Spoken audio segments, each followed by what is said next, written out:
ময়দানে চলে গেলেন বিশ্ব নবী সাহাবী।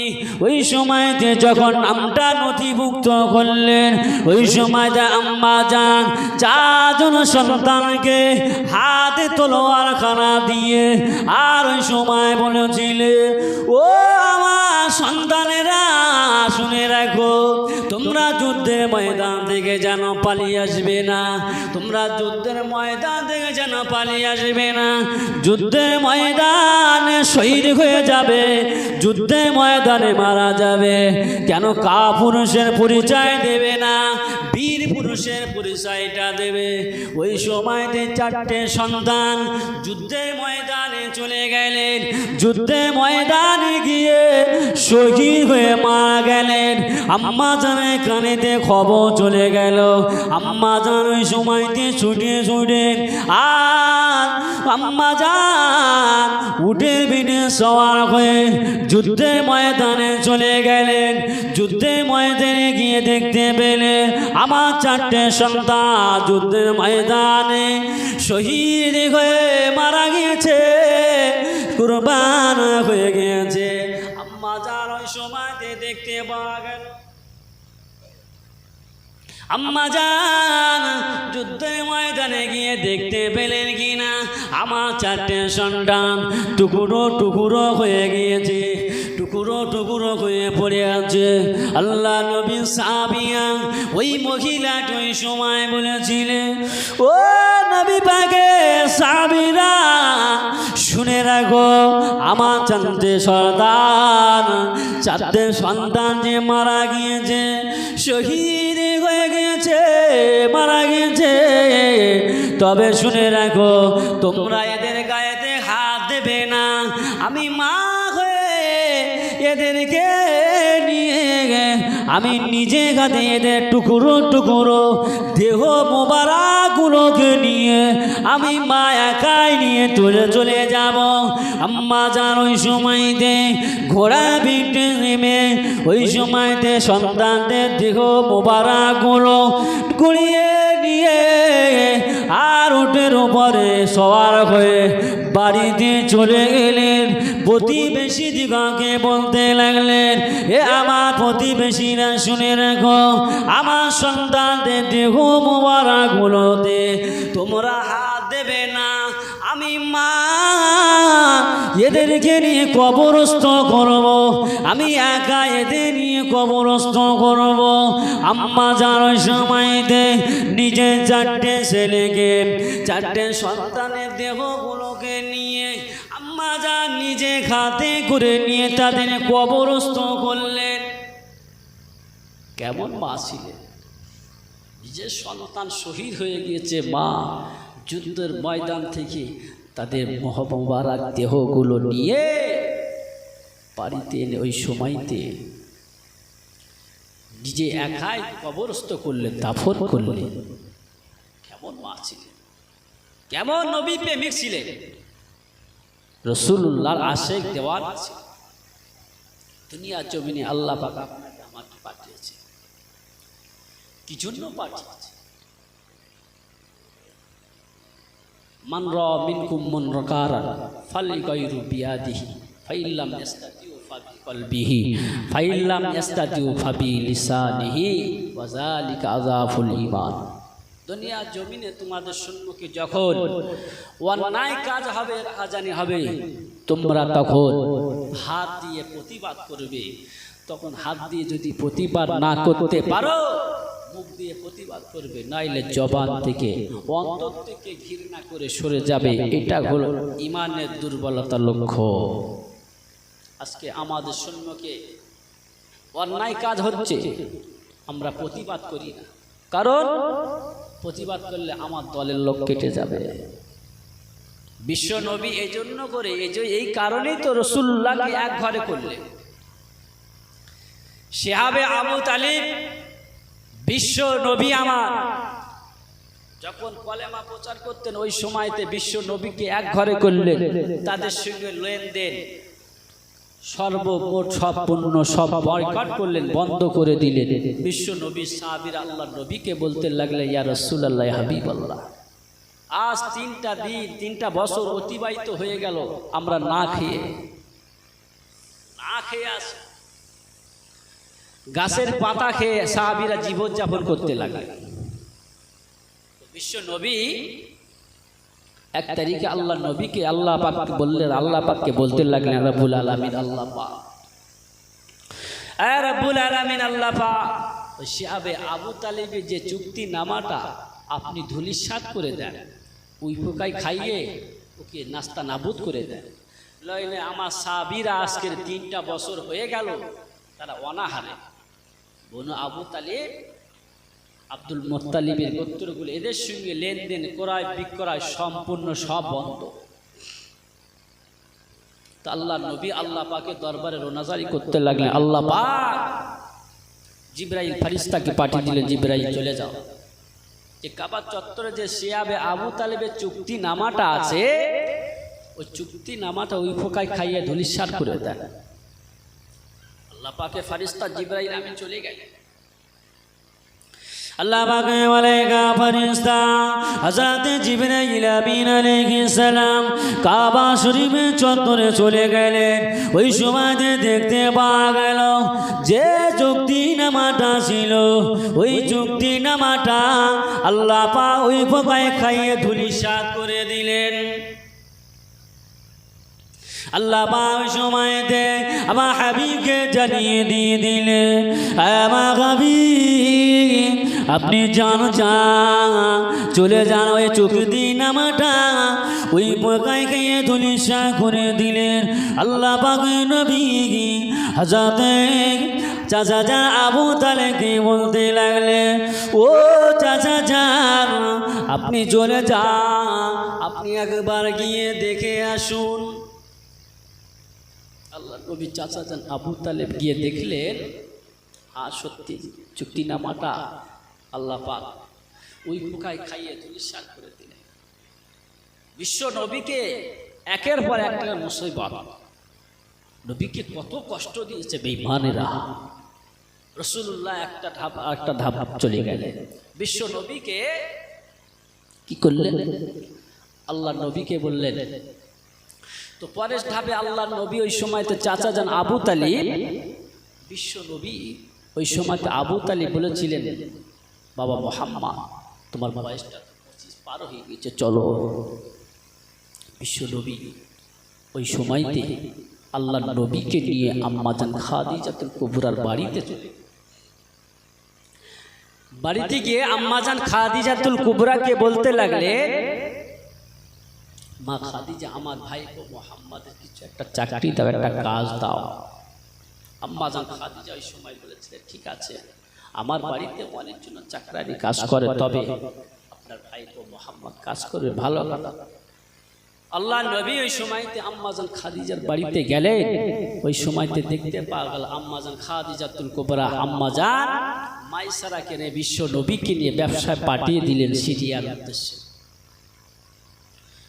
আম্মা জান মাইসারা ওই সময়তে আল্লাহ নবীকে ব্যবসার উদ্দেশ্যে বেরিয়ে গেলেন। আম্মা জান মাইসারা ওই সময়তে দেখতে লাগলেন কি বিশ্ব নবী যেখান থেকে হেঁটে যায় আল্লাহর একখণ্ড মেঘমালা মেঘ বিশ্ব নবীকে ছায়া করতে করতে যায়। আর আম্মা জান মাইসারা ওই সময় ফলো করতে লাগলেন, মুহাম্মদ যেখান দিয়ে যায় সেখান দিয়ে দেখতে পাওয়া যায় একখণ্ড মেঘমালা তাকে ছায়া করতে থাকে। তো বিশ্ব নবী একটা দিকে, হুজুর আমার একটা মরা গাছের গোড়াতে বসে বললেন, ক্লান্ত হয়ে গেলেন। হয়ে যাওয়ার পরে যখন বসলেন ওই সময়তে দেখতে পাওয়া গেল মরা গাছটা পাতা ছেড়ে বিশ্ব নবীকে ছায়া করতে লাগলেন। মাইসারা এই দৃশ্যগুলো দেখে অবাক হয়ে গেল। আম্মা জান মাইসারা অবাক। বিশ্ব নবী আমার দিন দুনিয়ার বাদশাহ হাবিবুল্লাহ জনাবে মুহাম্মদুর রাসূলুল্লাহ সাল্লাল্লাহু আলাইহি ওয়াসাল্লাম নবী আমার আম্মা জান মাইসারাকে নিয়ে বিশ্ব নবীকে নিয়ে ওই গাছে গোড়াতে বসলে দেখতে পাওয়া গেল মরা গাছ জীবিত হয়ে পাতা ছেড়ে দিয়ে আল্লাহ নবীকে ছায়া করতে লাগলেন। মাইসারা পাশে বসা।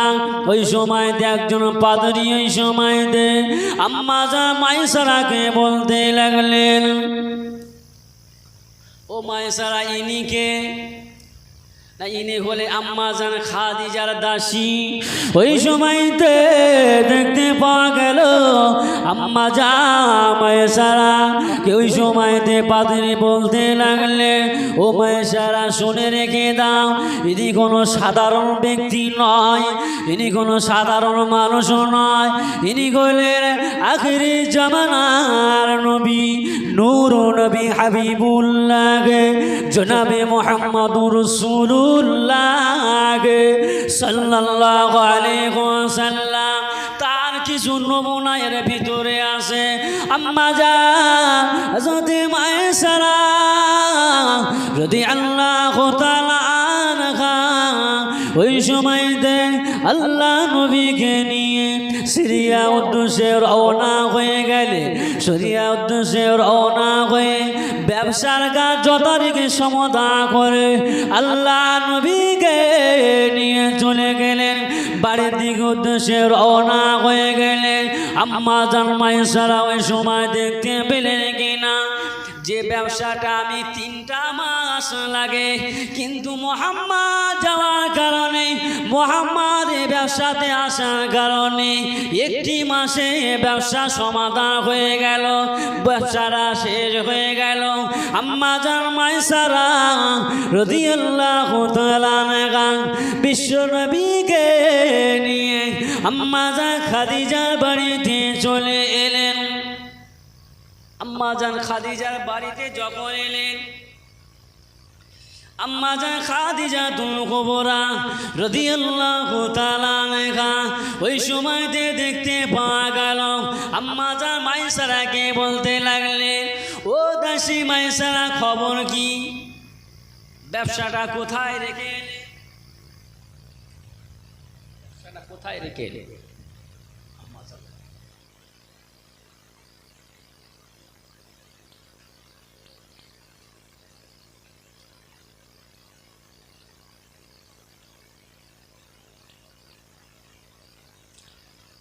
তাহলে আম্মা জান খাদিজাতুল কুবরা রাদিয়াল্লাহু তাআলা আনহা আমার ওই সময়তে আম্মা জান আল্লাহর নবীকে বলতে লাগে, মাইসা কোথায় ব্যবসাটা রেখে এলে? না আম্মা জান, ব্যবসাটা শেষ করে এসেছি। কারণ আম্মা জান ওই সময়তে বলতে লাগলেন, আপনি এমন একটা মানুষকে আমার সঙ্গে পাঠিয়েছেন যে মানুষটা রাস্তাটা যায়, কিন্তু আল্লাহ পাকের একটা খণ্ড মেঘ তাকে ছায়া করে করে যায়। যখন মরা গাছের গোড়াতে যখন বসে ওই সময়তে দেখতে পাওয়া যায় কি মরা গাছটা জীবিত করে পাতা ছেড়ে দিয়ে মুহাম্মদকে ছায়া করতে থাকে। আম্মা জান খাদিজাতুল কুবরা ওই সময়তে বলেছিলেন, তুই ব্যবসাটা কোথায় রেখে আম্মা জান মুহাম্মদকে আমার সঙ্গে পাঠাবার কারণে 3 মাসের ব্যবসা 1 মাসে শেষ করে এসেছি, আর 3 মাসে যে টাকাটা লাভ হতো তার থেকে 3 গুণ লাভ হয়েছে মুহাম্মদকে আমার সঙ্গে ব্যবসায় পাঠানোর কারণে।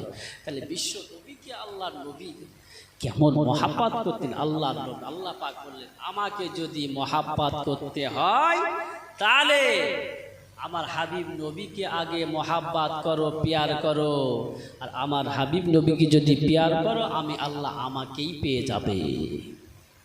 আল্লাহকে পেতে গেলে আল্লাহ নবীকে আগে মহাব্বত করতে ভালোবাসতে হবে, আল্লাহ নবীকে প্যার করতে হবে।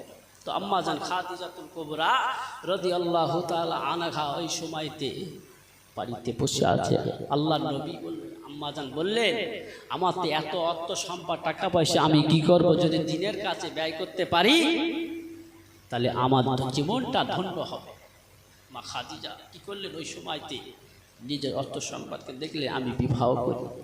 আল্লাহ নবীকে প্রস্তাব দিলেন, আল্লাহ নবী বললেন আমি পারবো না, যেহেতু আমার চাচা জান আছে, আমার চাচা জান আছে, চাচা জানকে বলতে হবে। মাইসারা চাচা জানকে বলতে লাগলে আবু তালিবকে যখন বললেন, ওই সময়তে আম্মা জান, আল্লাহর নবী চাচা জান আবু তালেব আম্মা জান খাদিজাকে বললেন, ঠিক আছে তাহলে তাই হবে। আম্মা জান খাদিজার সঙ্গে আল্লাহর নবীর বিবাহ হবে যেদিনে। আল্লাহর নবী ওই সময়তে আম্মা জান খাদিজার বাড়ির সম্মুখে বসে বসে কাঁদছে। ওই সময়তে রাস্তা দিয়ে যাচ্ছে হযরত আবু বকর সিদ্দিক রাদিয়াল্লাহু তাআলা আনহুর আব্বা জান হযরত কুয়াফা রাদিয়াল্লাহু তাআলা আনহু হুজুরা যাচ্ছে। যখন যাচ্ছে আল্লাহর নবী বসে বসে কাঁদছে। ওই সময়তে আবু কুয়াফা বললেন, বাবা মুহাম্মদ কেন কাঁদছো, কি হয়েছে? বিশ্বনবী আমার দিন দুনিয়ার বাদশাহ হাবিবুল্লাহ জনাবে মুহাম্মদুর রাসূলুল্লাহ সাল্লাল্লাহু আলাইহি ওয়াসাল্লাম ওই সময়তে কাঁদতে লাগলে। হযরত আবু কুয়াফা রাদিয়াল্লাহু তাআলা আনহু ওই সময়তে বলেছিলেন, বাবা মুহাম্মদ কেঁদো না, রোনাজারি করো না। আমি কুয়াফা আমার সঙ্গে বলো, তোমার মনের কথা আমার সঙ্গে বলো। ওই সময়তে দেখতে পাওয়া গেল আল্লাহ নবী ওই সময় বলেছিলেন, আমি মুহাম্মদ দুনিয়াতে আমার আগা বলে কেউ না। আজকের আম্মা জান খাদিজার সঙ্গে বিবাহ, আমার কোনো টাকা পয়সা কিছু না। ওই সময় হযরত কুয়াফা রাদিয়াল্লাহু তাআলা আনহু ওই সময় বলেছিলেন, বাবা মুহাম্মদ কেঁদো না, রোনাজারি করো না, কেঁদো না, রোনাজারি করো না। তোমার আব্বা জান যখন ব্যবসাতে চলে যাচ্ছিলেন ওই সময়তে আমি কুয়াফাকে বলেছিল, বাবা কুয়াফা শুনে রেখে দাও, আমার বিবি গর্ভে বাচ্চা আছে, তবে আমার বাচ্চা যখন দুনিয়াতে আসবে আমি তোমার কাছে কিছু টাকা রেখে যাব। এই টাকাটা রেখে যাব, আমার বাচ্চা আমি যদি ব্যবসা থেকে ফিরে আসতে পারে তাহলে আমাকে দেবে।